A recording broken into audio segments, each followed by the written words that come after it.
Good evening, everybody, and welcome to another episode of You, Me, and He, a podcast that, let's just be honest, if pee in your pants is cool, you can consider us Miles Davis, all right? I am your host, Rob Lambert, and I'm joined by my co-host. This is Josh Frankenstein. And This is Drew Carroll. This is Drew. Way to come in with an entrance on that one. Hey, we just want to say welcome to the show tonight. We're going to get into an awesome topic. Tonight, we're going to talk best TV bosses besides Tony Danza, who is obviously, of course, the boss, right? Of course. Yeah. We're also going to get into some other cool segments. I don't want to spoil it. It's going to be a great show. We're glad that you're here because I think you're going to love it. But, fellas, before we get into it too far, I have to tell you, this week, I made the decision to give a call to my bank and order a new debit card because the current debit card I have is thrashed. It is the worst. I put it into things, and I'm surprised that it's not ripped apart. Like what kind of things? You don't want to know.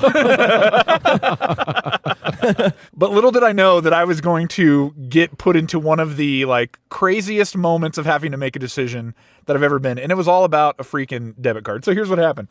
I call Chase. I bank with Chase. I called Chase and I'm like, hey, I need to order a new debit card. And they're like, hey, no problem.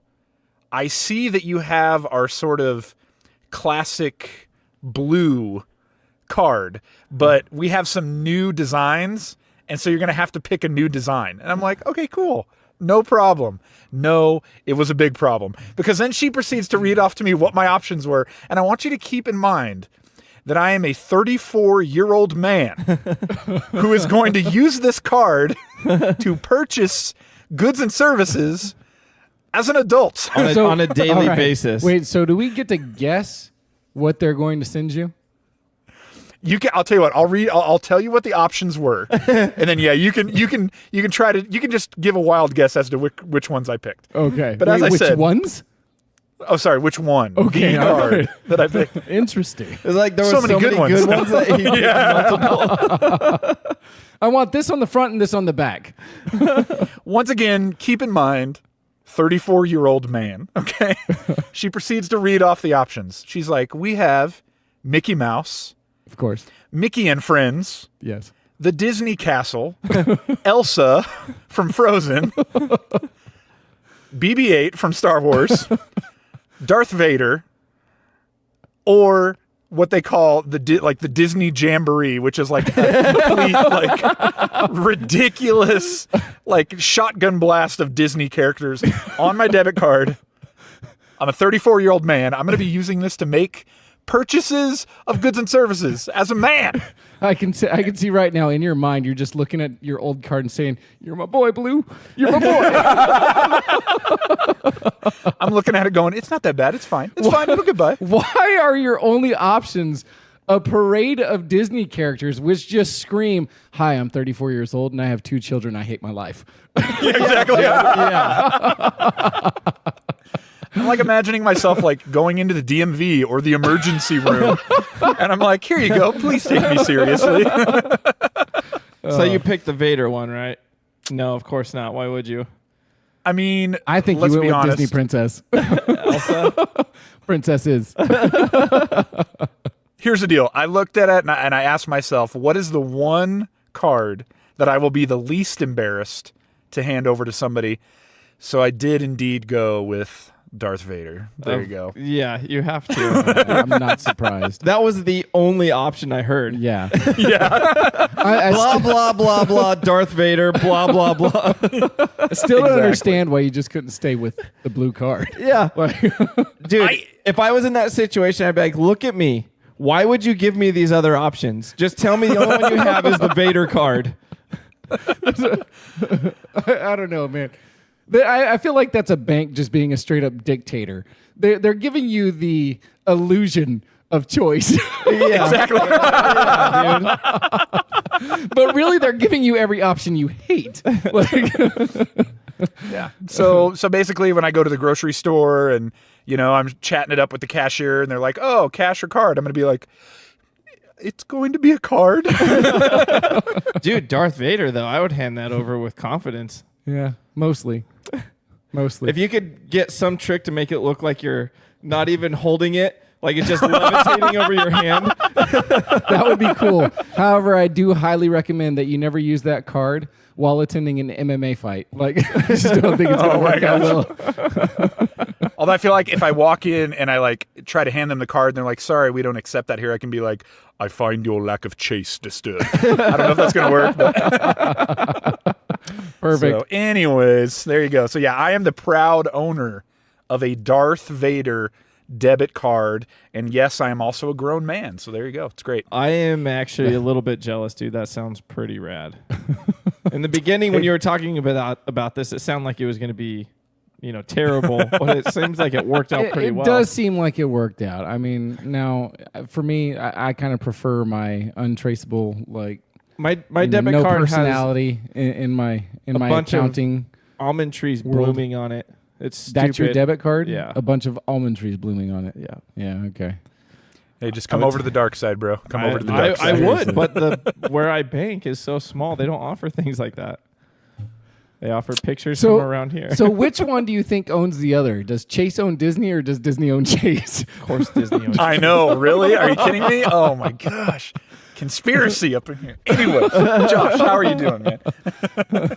I'm doing all right, man. It was a really busy week work wise. Like, I mean, it was crazy. Like this week, I literally was putting in like what felt like 10 to 12-hour days, and didn't get a lot of time to like just interact with a lot of people. As soon as I got home, every night, most of the time it was like have dinner, see kids for like an hour, send everyone to showers and bed, and then just sit down. And my wife and I are watching the show Vikings right now, which is really entertaining. But that's like literally been my day, like nothing but work. So I've had to try and take my mind off of things while I'm at work, just like getting these little breaks and everything. And I remember I brought up this memory of a time that I laughed really hard. Andrew felt bad. I think this will kind of give us a difference in our personalities and how we view the world. For sure. For sure. During one of my breaks from work this week, I was just kind of daydreaming, reminiscing on events of the past. And I remember this one time right after... What a weird thing to daydream about.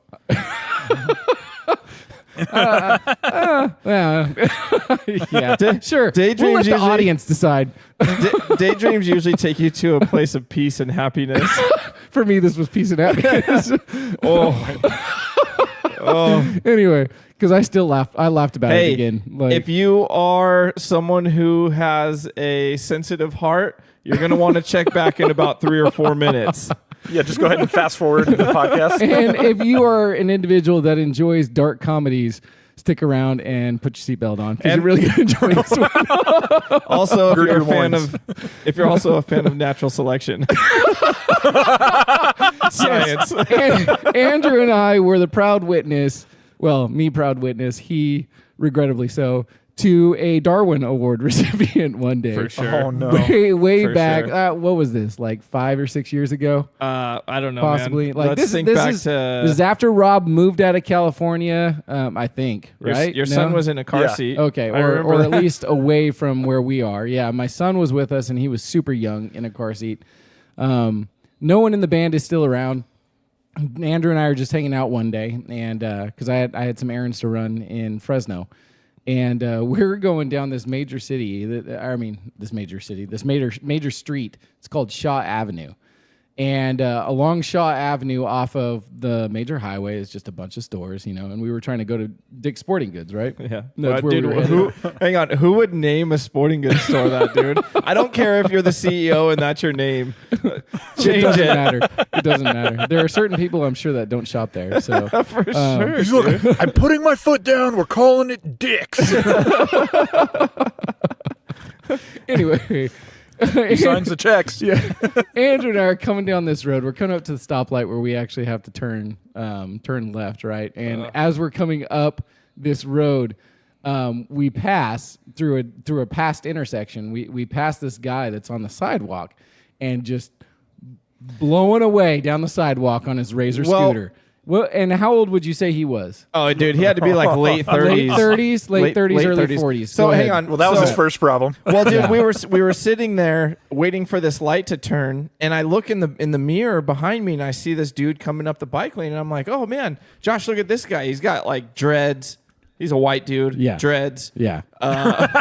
Yeah. Problem number 2. Yeah.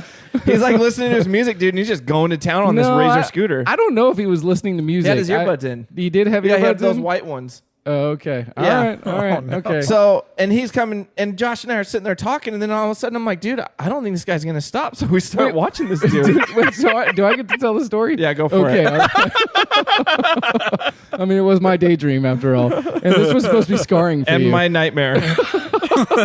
So anyway, we pass this guy who's going down the sidewalk on a Razor scooter, right? And we come up to our stoplight, and he's still on the sidewalk coming up from behind us on his Razor scooter. And Andrew Just is trucking, on dude. his phone, just trucking. I mean, I'm talking like these long push-offs with his right leg. I mean, Oh, he's extending. So, I mean, he's going fast. And, like Andrew said, Andrew like looks up from his phone and he's looking around, as I'm looking at the light. He's looking around and he sees the guy on his Razor scooter coming up the sidewalk. And that's when Andrew says, hey, dude, I don't think this guy's going to stop. And I look at him and I was like, what are you talking about? And out the side of my window, as soon as I look at Andrew in the passenger side, there's this guy on a Razor scooter just trucking it up the street. Dude. Okay. Cross traffic's insane, Yeah. too. Yeah. Okay. So They're going fast. we're both now just watching this guy. And I mean, we've got a pretty clear view despite being on a busy road, right? Oh, no. And he's coming up on the intersection of the crosswalk, and there's a big orange hand right there in the crosswalk saying, don't go. Dude, I mean, and he just passed 50 stopped cars. Oh, my God. Just straight up. So Every indicator in life is telling you, just stop. Anyway, so the worst of worst situations, right? He sees traffic stopped at all like crosswalks, and he takes one look forward, and he takes one look to the side, and he takes one look forward again, and this guy makes the decision of his life, the last decision of his life. Oh, no. We assume, and just decides Guaranteed, to truck dude. right in to the crosswalk, okay? And Andrew and I are just watching this, all right? And as soon as he gets to the middle of the crosswalk, he thought traffic was stopped because the turn lane of the crosswalk that he was like entering wasn't moving. However, there were 2 lanes to the right hand of that turn lane, and one of them had a Cadillac in it that had just turned a corner Escalade. and was going probably 40 miles an hour on his green light. if not faster. Dude, No, hang on. dude. He kicked out there. A Suburban almost hit him, but stopped. Yeah. And he like took a breath, and then he did one more kick out. That's right. Yeah. So anyway, the long and the short of it is this guy was not supposed to enter the crosswalk. He had traffic coming in the wrong direction of which he couldn't see at all. And as soon as he got to the middle of that crosswalk, that Cadillac that was doing 40 miles an hour with the driver's side front corner rams this guy. Just rams him. Oh, no. And this guy, dude, just flies about 15 feet into the intersection of Shaw and whatever it was. And you just see him hit the ground and his head just smacks on the ground, pops up, and he just lays there. Dude. And we're Both just sitting there tires, like, front and oh back, my went over that dude. we can't believe what we just witnessed. And he's just laying there. Cadillac's like past the guy now.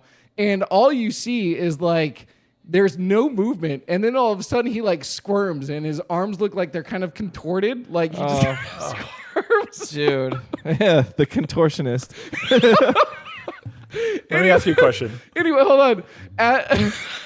As this is going on, Andrew is like biting his nails or his Sure. fingers, just Like like a normal oh my human gosh, being. oh my gosh, oh my gosh. I am in the driver's seat, just laughing Oh, my God. as I can. And I know this sounds so really messed bad. up. Oh no, it's not messed up. It's not messed up. I'm sorry. I know most people. No, I mean might, him. Oh yeah, no, he was definitely messed up. And every time I tell this story, man, people give me this look of like, I can't believe you laughed at that. And it's like, I can't believe that you're not laughing at that. Like, this guy made a decision. The things that you laugh about on what used to be Spike TV with the Darwin Awards and you know, like 1,000 Ways to Die, things that people used to laugh about. Those are reenactments. You don't see Happened it. in front of us. We were privy to, shall I say, the next step below a miracle. Like, No. It's like a unicorn. Dude. It's like seeing a unicorn. it's like seeing a unicorn. Yeah, it was man. like seeing the last unicorn get slaughtered. Hang on, let me ask you a question. Yeah, go ahead. He gets hit by the car. He flies into the intersection. Yeah, Did his shoes stay on or come off? they did stay on. From what I remember, he's fine. He's totally fine. Yeah, He's fine. his Remember, shoes Drew, stayed on. Dude, his if razor the shoes scooter, come off, then they die. But if the shoes stay on, they're fine. That's a rule of the internet. I think He's good. I think if he were to leave his shoes on, that means people can mess with him while he's passed out. That's the right, party yeah, rules. Then you can draw stuff on his face. and it's okay. Yeah, yeah. But if that's the within shoes the are rules. off, then you have to leave him be. Anyway, dude, we're just sitting there, and Andrew's like cringing, and I mean, we had like a front row seat Because dude. then I mean, we're up on the we got a crosswalk. green light to turn left, and we drove past this dude. Got to see it head on. Oh, my but that was after I had to. I mean, we got a green light, and I couldn't go because I was crying. I was laughing so hard, like I could not actually So move messed out. up, I didn't dude. even realize the light changed. Andrew had to tell me that the light changed, and then we pull out, and we watch this guy just like sitting in the road, master of his own demise. Oh my gosh. We just watched his That is soul leave nuts. his body. And so, Oh, man. yeah, I mean, that might give you a glimpse into how my week went. My mind went there in order to get a reprieve from what I was dealing with. So, Work must have been terrible.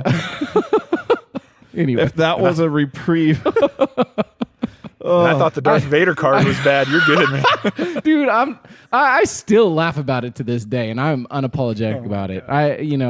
It's one thing for someone to be the victim of an accident. It's another thing for you to create your own Sure. accident. Hey, dude, I'm not arguing that. Like, that guy was an idiot for sure.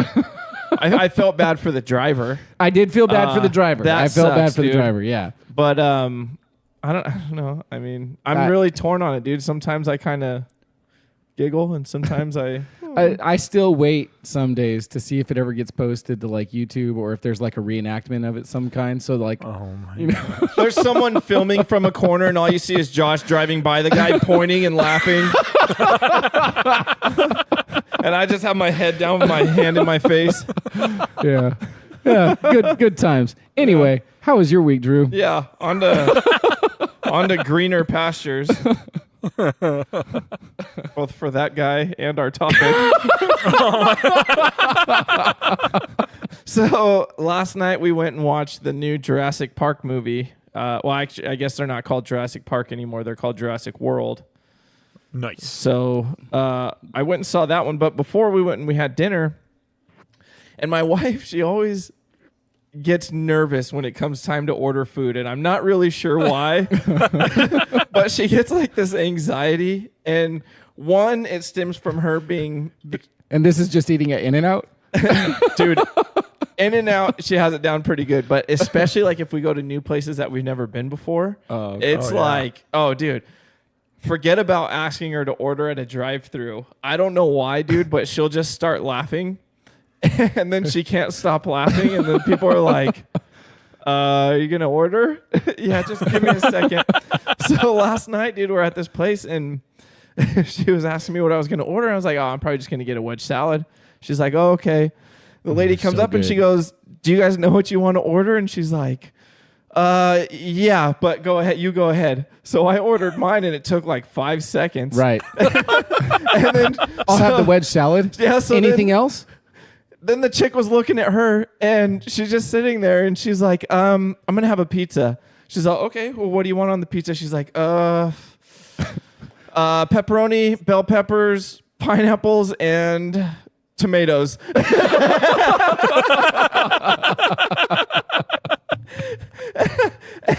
I kind of sat there for a second, and then after the lady walked away, I was like, did you just order tomatoes on your pizza with pepperoni, pineapple, and bell pepper. I was like, you've never ordered that in your life. She's like, I don't know. I just get all worked up. It's like I panicked. Yeah, dude. She's like, pepperoni, pineapple, and put a wedge salad on it. And I was just dying laughing because I realized I've never heard her order the same pizza twice. It's always been like a concoction of different things, dude. She's like not ordering a pizza. She's just saying pizza-related words, Dude, hoping that they'll walk away. oh man, it makes me laugh so hard every time, man. It's so funny. That's great. But then we went in to see Jurassic World, and luckily Chris Pratt has Guardians of the Galaxy going for him because that movie was crap. Was it really? Oh, dude. That's too bad, man. Is that your spoiler-free review? Yeah, dude. I thought Jurassic World, the one from a couple years ago, was actually not Fantastic. too bad. Yeah. I thought it Remember was how pretty they great. ended that one with Yeah. the large ocean monster? Yeah. And you're like, oh, that's probably going to become a thing. Right. They show you just as much of that large ocean monster in this one as they did in the last one. So it jumping up to eat a shark. Yeah, pretty much, dude. Yeah, It okay. well in the it shows it for like 2 minutes in the beginning and then maybe 20 seconds at the end. Okay, and that's that's awesome. the most exciting animal to me. So Aren't you deathly afraid of the ocean? sure, absolutely. That's why that one intrigues me so much, dude. There's something about We're those moving inland. movies that just fail when you take the park aspect out of them. Dude. Because like that was the original trilogy. Number 2 and 3 was the same thing. Like I have absolutely horrible. Dude, I have a huge problem with all of these close calls and main characters not dying. That's a problem. Dude, you can't have this many close calls with dinosaurs and you're still alive. How many Doesn't times happen. can you hide behind a giant tree and they tear it all up, but except for your one little part that you're hiding behind? That's true. Dude, Spoilers. those movies are crap. Spoilers.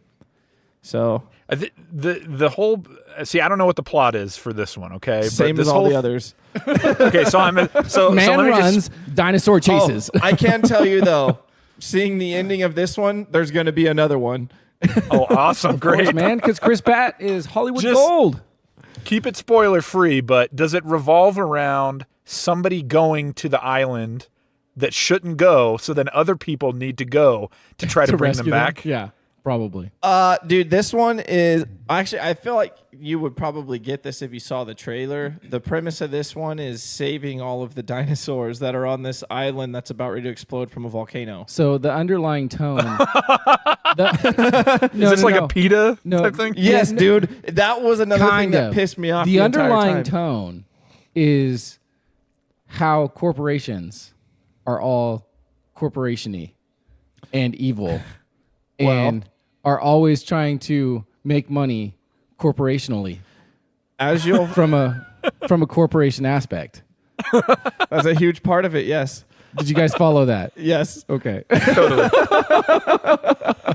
I just feel like, so like Jurassic Park 3. You got the corporations being all corporation-y. Oh my God.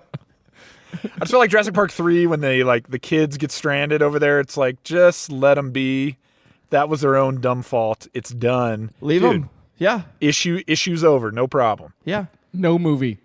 That's right. That's right. It was once we had Jeff Goldblum come back to the island, we were good. It's done. Let Yeah. it be. Dude, it's over. Just the cycle is what's annoying. No one wanted the dinosaurs in the beginning. Then you have the dinosaurs. Now the dinosaurs are about ready to go extinct again, and everyone's all upset, thinking that humans need to do their part in saving the dinosaurs.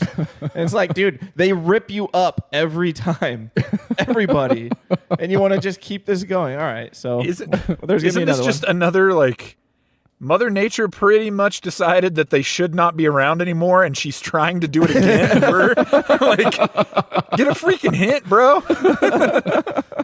See, but that's What the are we problem. doing? That's when you have corporations being all corporation Oh my God. trying to overdo Mother Nature to teach her the corporational world of being a corporation. Oh, and now they've created, super dinosaurs. Of course. So well, they were they're doing that in the other one too. faster and stronger, Yeah, and you point a laser at somebody and push the button, and then it's that dinosaur's life mission to destroy that thing. Okay, that sounds fun. It's super Okay. lame. Yeah. It's all super Sounds lame. fun. Sounds like a blast.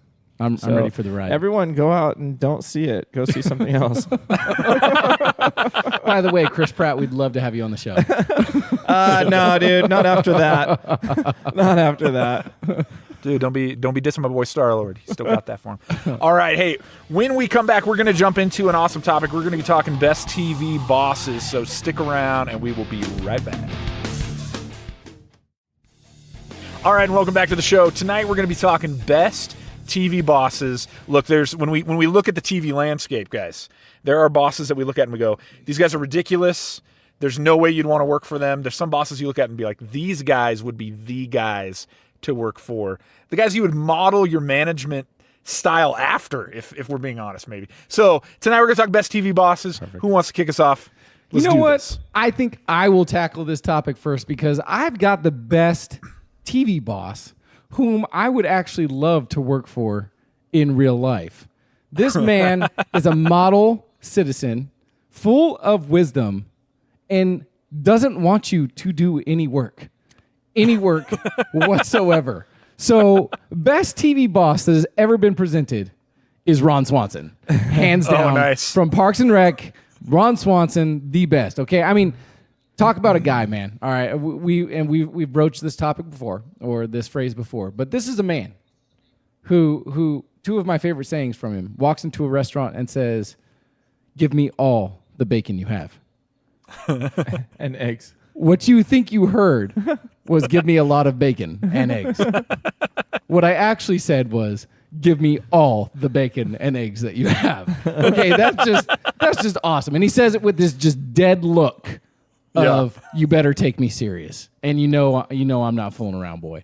And then who else on this planet orders turf and turf? Okay. A 16-ounce porterhouse followed by an 18-ounce T-bone. That is a man. That's a man's man. That's a man. And in the course of his day at work, he literally spends time in his office whittling wood, staring at the wall, or nothing at all. Just like staring at his framed breakfast food. That's picture. right. And actually promotes you not working. Dude. He promotes the fact that you should not be working. And I fully support that, other than the fact that he works for the government.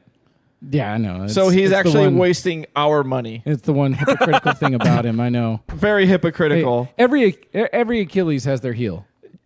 Okay? Yes. Yes. So I mean, that's one of the things that's the most ridiculous thing is like he's a libertarian, right? So he's Yes.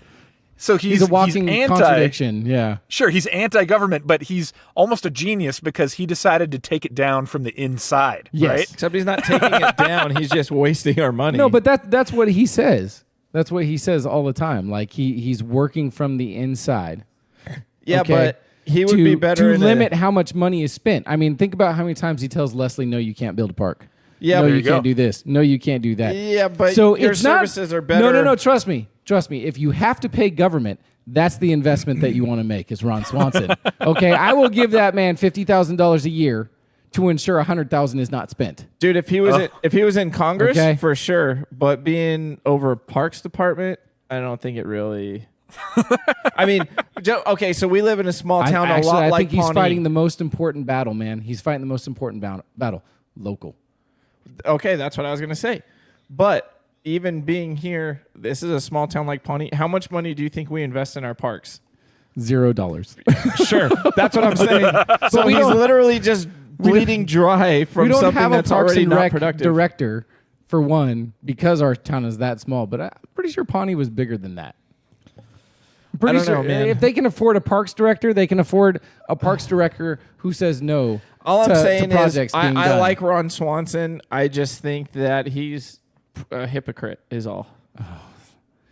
Dude, okay, here's the deal. Hypocrite or not, any boss who can clock out at the end of the day and then transform into Duke Silver and just go just like seduce, like sonically seduce the ladies. Dude, and then Yeah. be He's in, good in to my be book, in dude. that small town and nobody knows it's you. You're like a superhero. Hey, dude. Oh, That's for sure, dude. That's what a fedora and sunglasses does for you. Okay?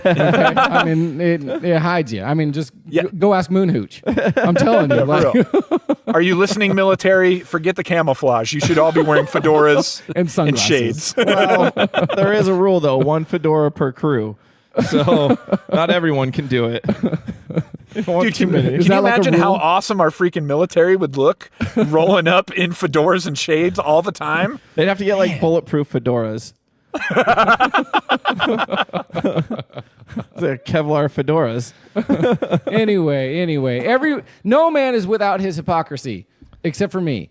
No man is without his hypocrisy. So I digress. Ron Swanson, best TV boss, best real life actual boss if they really existed, and I would work for him. So my pick, Ron for president and for boss. So you would work for the government? No, I didn't say that. I said Ron for boss. Oh my God. I have principles, man. Yeah. I'm not a hypocrite. Not like your hero. Not like my hero. That's right. Yeah, that's okay, Wait, Ron does that Swanson. make me a hypocrite? Huh? Oh no, my paradox is falling apart. my house of cards. So, dude, Ron Swanson, excellent choice. Thank I you. think Thank anybody who says that they wouldn't work for the man is lying to themselves. Okay, Yes. excellent boss. Thank you. I, however, went a little bit of a different direction when I'm thinking about the TV boss that I think is the coolest. Now, when I'm looking at this guy, okay, there's a couple of reasons why I think he's the man. Number one, we're talking about a guy who invests in the infrastructure of the city. Okay, he cares enough about the city to not only power the city, but pretty much to own most of the city. And this is a guy who is not above hiding a corpse if he needs to when somebody gets killed in his office. All right, hold on, Rob. It doesn't sound like you're describing a man. It sounds like you're describing a corporation. And last but not least, this is a guy who has such a hands-off management style that most of the time he's going to forget your name every time you come into the office. I'm talking about Mr. Charles Montgomery Burns. Yes, Mr. Burns from The Simpsons. Dude, let's talk about this guy, okay? Number one, Mr. Creepy. he's almost a billionaire. Dude, he's excellent. Okay, this guy owns most of Springfield. Let me just run this list down for you. Doesn't he This is only generate partial like list. nuclear power or something? Dude, he owns the Springfield nuclear power plant, okay? But he also owns the baseball stadium, the monorail, the state prison, the concert hall, the basketball stadium, the Institute for Soul Extraction. Don't ask me what that is. A casino, an opera house, the elementary school, the other sports arena. Dude, the list goes on and on. This is a guy who, dude, he doesn't just live in Springfield. This is a guy who loves Springfield enough to own it, right? Actually, he is Springfield. Yeah, pretty much. Okay, now let's break this down a little bit farther, okay? This is a boss who, like Ron Swanson, okay, he's a man's man. You may not think when you see him that he is, but this is a guy who served in World War II, okay? He was part of the Flying Hellfish. I don't know if you remember that. Nope. But, oh, dude. We're talking about just like this elite squad of guys. Now, he was only a private, and then he ended up getting demoted below private. I'm peeling But- potatoes. He also did manufacture artillery shells for the Nazis, but that's neither here nor there. All I'm saying is, Well, dude, so did Schindler, but he was a nice guy. there you go. See now, and by the way, he also did try to steal the puppies and turn them into a jacket, a la Cruella de Vil. But Yeah, once again, just a that's little neither bit. here nor there. Well, He puppies also- are super soft.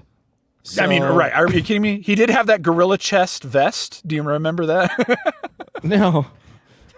Oh, dude, you don't remember the gorilla chest vest? No, remember, my parents wouldn't let us watch The Simpsons, only Married with Children. Oh, that's right. You didn't get to watch The Simpsons. I forgot.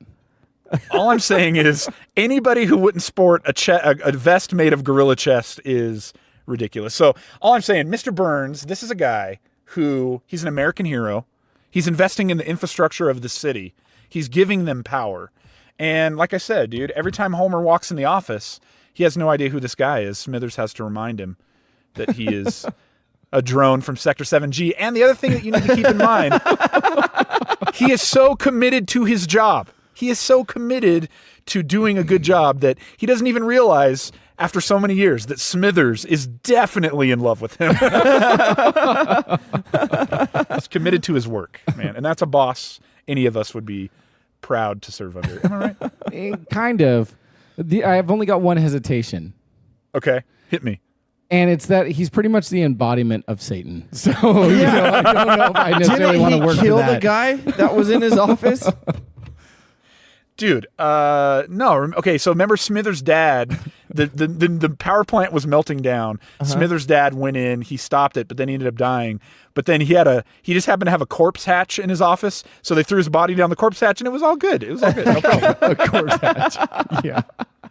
That is one of my favorite Simpsons moments. Sidebar. They sneak into the office. Burns turns the light on and says, "What are you doing in my corpse hatch?" And the cop says, "Mr. Burns, you're under arrest." And he says, "Corpse hatch? I meant innocence tube." So good, dude. So good. Wow. That's pretty funny. So Yeah, he may be a murderer. He's definitely a murderer. He's a pretty sinister dude. You don't get to own and become Springfield by playing it lightly. Let's put it that way. That doesn't happen. By not killing a few people and stabbing a few Yeah. others in the back, both literally and metaphorically. Look, but we all know, look, if you want to make an omelet, you got to crack a few eggs, okay? And you might have to release the hounds. Yeah, that's pure motivation right there for working. I'll tell you that much. I'm going to go to work for Ron. I'm going to stay right there. Right there working for All Ron. right. Well, both of you guys, yours, Rob, was a little more sinister. Yours was, I like Ron Swanson. I just don't like him working for the government that he... Hey, he runs his own private enterprise by the end of the show, okay? Sure. All right? I like Are that you- part, yeah. A very good construction company? Very good construction company, yes. Drew, are you more libertarian than Ron? Are you looking at him and saying, how could you work for the government? I wouldn't do what he's doing. Dude. So I guess I would say that. But, his character is written by probably some liberal guy. Actually, the actor where that portrays Ron Swanson is fairly liberal himself. So, Oh, I could imagine. He's an actor. yeah. I don't know. Oh, my God. So, anyway, Well- your boss. So Go. I win a little bit more, just as much time wasting as Ron Swanson, much less sinister than Mr. Burns. Michael Scott from Dunder Mifflin Paper Perfect. Company. Perfect. Oh, okay. Dude, just the like most middle of the road, maybe. Dude, he's just the guy that I think of when I think of TV bosses. He's not your average. I couldn't do it. I couldn't work. I couldn't work there, man. Oh, I think I'd have a great time, dude. I couldn't do it. It'd be like getting calls from telemarketers, but all day and in person. So you'd mess with Michael instead of Dwight. Dude, I would. There's too many good characters in that cast for me to sit here and say which one would be my favorite to hang out with. But I think it would be great to mess with all of them, dude. It would. But Michael is just. I like him because he has good intentions, but he makes the dumbest decisions ever, dude. And you want to talk about wasting time and wasting company money? It's having a party. For sure. They have a party almost every episode. This is why I can't get on board with Michael Scott because he's actually wasting capitalized money, not stolen money. That's just wrong. Dude. Stolen money. I would rather someone be burning, some rich CEO's money than burning And then you have the corporations being all corporation-y. than burning all of our hard-earned money collectively. He's stealing from one person in that situation. Ron's stealing from all of us. Dude, here's my question about Michael Scott. How in the world does this guy always land on his feet? How did he become the manager? He is That's the part of epitome landing on his feet. Yeah. He's just like the epitome of that guy who's just like, just like like constantly like stumbling through life, but he's like stumbling upward every time. Yeah, dude. He's my favorite TV boss for sure. You know what the deciding episode for me was? When they had to do ethics training. Do you remember that? Yeah. Do you remember that episode? Like being maybe it wasn't ethics training. Maybe it was like HR training or something like that. Anyway, they all had to learn to be aware and cognizant of each other's feelings and diversity and ethnicities and everything. That was diversity the episode tomorrow that because today's almost gone. Dude.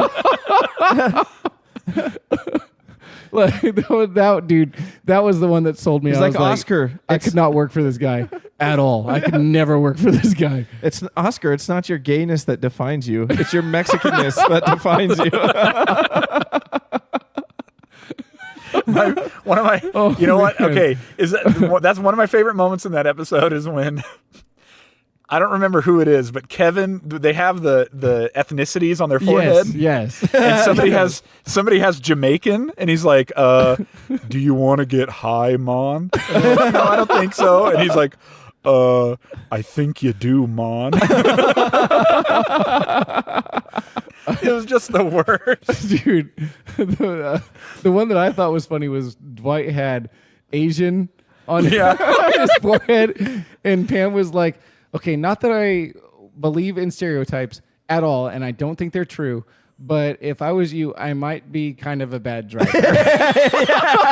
And Dwight's all, oh man, am I a woman? I was like, oh my gosh, dude.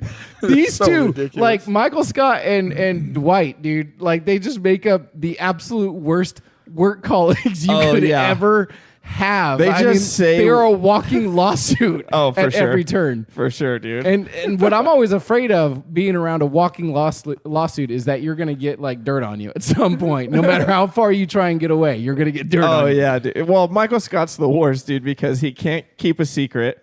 He can't keep his mouth shut about anything. You know, he, in front of all the branches of the company, they slip out and say that they're closing one of the branches that's at the park. Oh my God. He's just the worst, dude. But Absolutely the worst. I think it would be amazing to work for a guy like that, just because every day is a new train wreck. And we all know what's true about train wrecks. You cannot stop from watching them. Or every day is a new guy getting hit on a Razor scooter. There you go.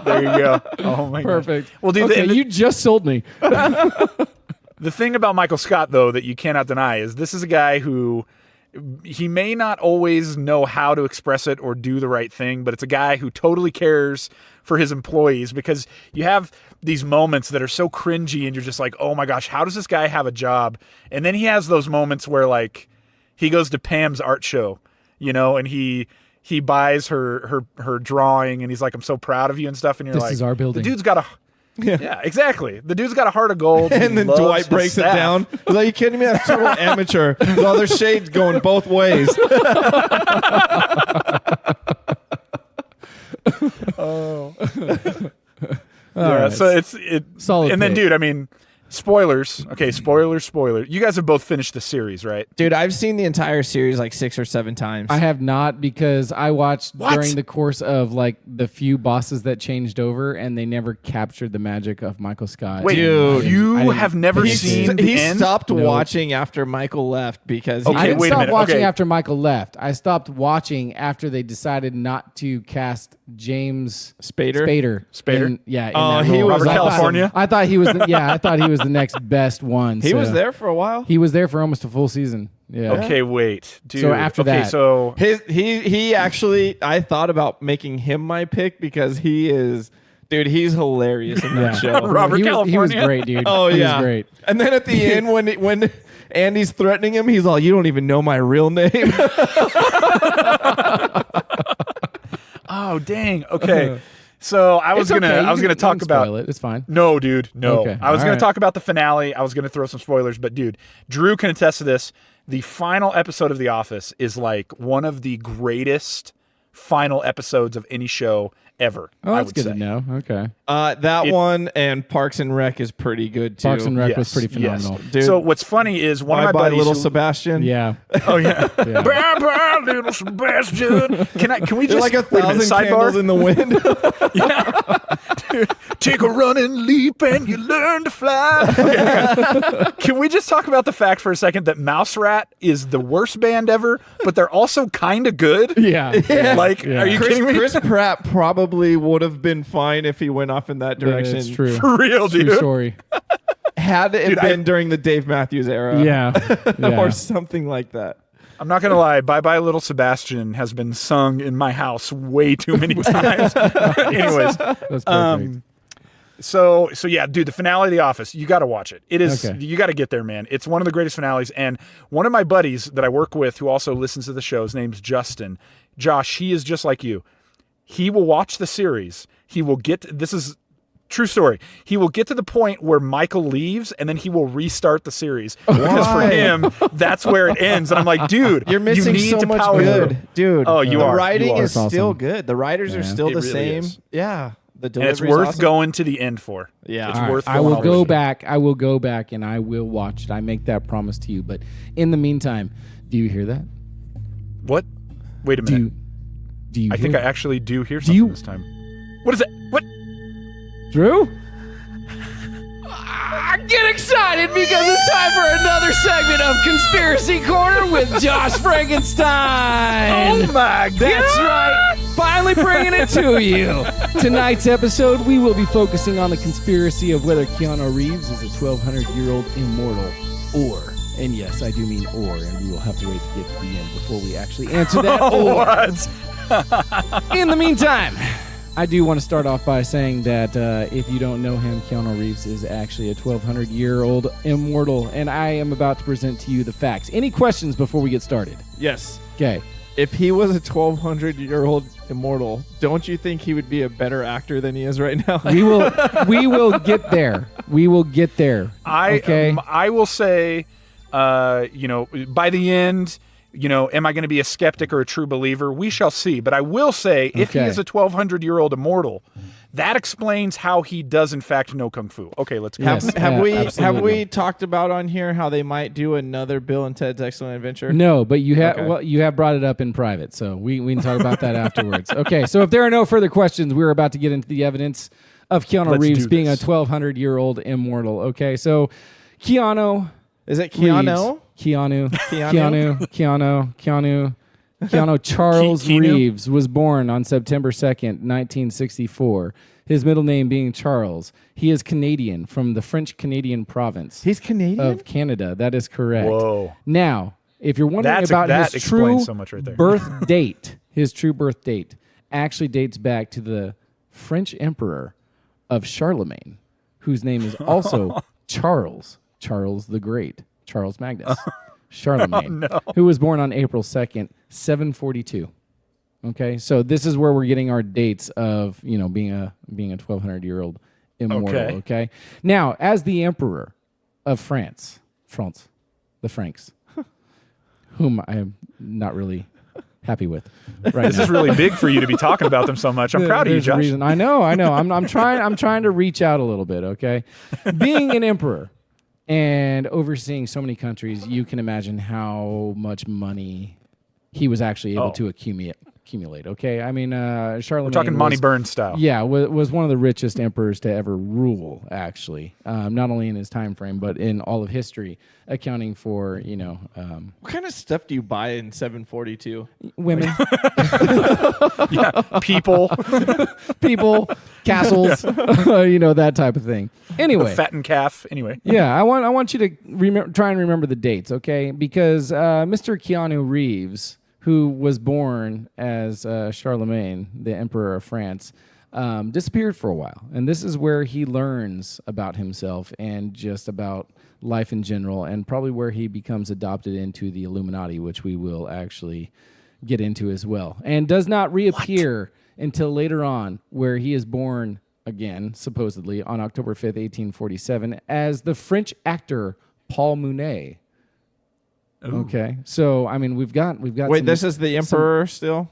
He's born as the... Well, no, he's not born again. It's just like that. The claim is that, this is his birthday. But he resurfaces and shows himself again as Paul Mounet, the French actor. Okay, and if you were to ever look at photos of these guys, like paintings of Charlemagne, this Paul Mounet character, and Keanu Reeves, they are so close in resemblance. I mean, they look extremely alike. You take into account the fact that... Yeah. Okay, this picture, Drew, look at this. There is definitely a resemblance between Keanu and Keanu, okay? And John Wilkes Booth. Yeah, yeah, he kind of does look. Who was also a French actor, surprisingly enough. I googled Paul Monet, by the way, so people can look that up. Yeah. Anyway, they have their birth dates, but we all know that if you're immortal, you're born at one time and one time only, which would be April 2nd, 742, as the Emperor of Charlemagne. Okay, so anyway, he reveals himself as Charlemagne, amasses his fortune. There are mysteries surrounding Charlemagne's death. Actually, it was never made public. He was supposedly buried in a secret burial service in the dead of winter when no burial services were ever performed. So we don't know if Charlemagne actually ever died. And of course, obviously, we know that he didn't because we've got Keanu Reeves here today to prove it to us. Okay, so if you look at some of these dates, all right, I want to make a note of this. All right, you look at Keanu Reeves' birthday. He hasn't died yet, so we can't use that date, obviously. Or has he? Or no, he hasn't died. That's the point of being immortal. But anyway. Maybe. Anyway, all right. I want you to be aware of this because there are a lot of sevens that coincide with each other in the course of these lives. I'm going to get to that. Okay. So dude, sevens are a dead giveaway. September 2nd, 1964. Right. Okay. September being represented by the number 9. 9 minus 2 equals 7. Right. Then you look at Charlemagne's. His birthday, and he's got a number 7 in there as well as this Paul Monet character who has a 7 in his birthday. Now, here's the strange thing. You take the French emperor's living time frame that they give us, okay? You subtract the year of his death from the year of his birth, and you get the number 72.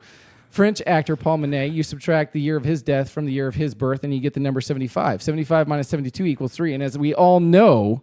from our education, from an Illuminati standpoint, what the meaning of 3 actually is. It's a very sacred number with, the Illuminati. So yes. This is getting crazy, right? It is. Not to mention that he only shows himself or reveals himself 3 times in history. So there are 3 men, okay? So we've got 7s and 3s, both sacred numbers of the Illuminati, all right? You take September, you take April, you take October, and you add them all together. 9 plus 4 plus 10, you get 23. Minus 2, the men who actually died, you get the number 21. Divide that by 3 men, and you get the number 7 again, which is a recurring number in all of these men's birthdays, which is crazy, right? Here's the other crazy thing, all right? You take 23 and you subtract it by 5. Wait, where did I get 5? I got thrown off again. So here's where I got the 5, okay? You got September 2nd, birthday of Keanu Reeves. You got April 2nd, French Emperor. Those 2 numbers cancel each other out, 2 and 2, right? Because they're 2s. So... all that you have left with is the birth date of Paul Monet, which is October 5th. That's number 5, right? So you take 23 by the months, subtracted by 5, you get 18. 18 divided by 3 men is 6. Do you know what number makes 18?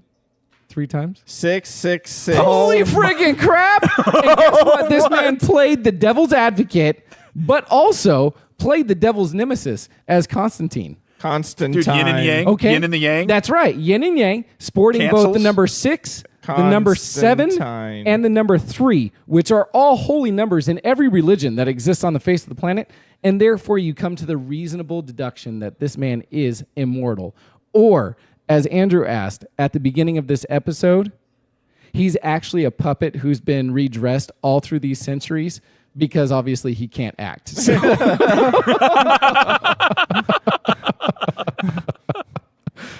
Whoa, dude. I leave it to you to decide. But that's exactly how I would have broke that down. Numbers never lie, and photos tell 1,000 words. I mean, when you make the roadmap that intricate, it's hard to deny. How do you argue with It's it? also hard to Exactly. follow. Yeah, Okay. that's exactly. That's true. That's why he's here, though. He's our guide, right? Now, Anyway. okay, when you say he's an immortal, are we That's right. talking about like Highlander status, where if we cut his head off, he will die, or is this go beyond that? Like, is he literally just like Is he a outside vampire? of time and space? As we all know, immortals can die in one fashion, and one fashion only, and that is a severed head. We've seen that with Wolverine. I mean, that's the only way that he can die. Did someone cut his head off? No, but that's the only way he can die. Because he's also immortal. We've seen that in the Highlander series, obviously. Vampires, I mean, stake through the heart, but I mean, they're kind of, that's their thing. But you Yeah. can also kill them by chopping their head off. Yeah. So, I mean, that seems to be the scientific proof of being able to kill an immortal. You just take their head off. So really, the only way for us to verify whether or not this is a true thing is we just need to cut off Keanu's head, is what you're saying. Yeah, I think that's the action that we need to take. And obviously, when that happens. Whoa. Hang on. No? Not we. Hang on. You do what you got to do. No. I don't want to do it. I'm not saying I'm going to do it. What you didn't let me finish. The only way that we could actually verify if he's immortal is if we were to take his head off and then watch the lightning strike all around us as his. I didn't head let you were finish be because removed. it sounded like you were going down the road of a felony, and I did not want to be You associated. didn't want to be with that. What was that statement that I made? You get too close to the boss, you get dirt on you, or something like that. Anyway, we have reached the end of our Conspiracy Corner segment, and now I leave you with your choices. Are you a skeptic? Are you a believer? Or do you think I'm full of crap? What do you think, Drew? Skeptic or you believer? I think that he's the dumbest eternal immortal ever. If he's been acting this long and he's only gotten this far, yeah, I believe it. Oh, perfect. I'm so glad I was able to sell you. Sounds like, though, nothing about what I presented is actually what sold you. It's the fact that this bad acting has been successful that sold you. I just think that here's the deal.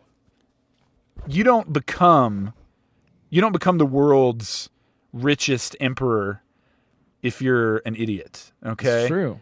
And this is a man who has chosen to continue in a craft that will continue to give him a lot of wealth. And so I think that maybe Keanu is possibly the greatest actor we've ever known because he is living the character. He is convincing us that he's an idiot when he is in fact possibly the most intelligent man, the wisest man to walk among us. This is recorded. You're going to have to hear yourself say that a lot.